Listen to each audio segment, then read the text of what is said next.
ni top 5 ya wasanii waliotoa hiti moja alafu wakapotea mazima. Namba 5, Sisi Sesema.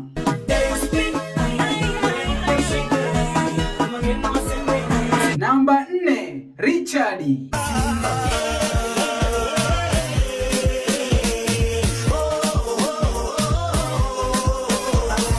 Namba 3, Top C.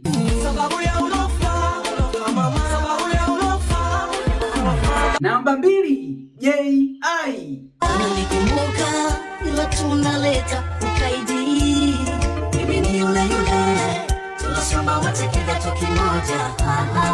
Wanangu wawekezaji, wanangu wa kubeti, kwenye bio hapo kuna neno limeandikwa wawekezaji. Gusa hilo neno, fuata maelekezo, tukutane WhatsApp. Alafu shuka kwenye comment hapo, niambie ni msanii gani alitoa nyimbo moja alafu akapotea. Namba 1, Benson. Hivi pingaweza kunogesha, furahisha na pendo likole. Eleza kitu gani sijafanya, unafanya unahisi nakosea.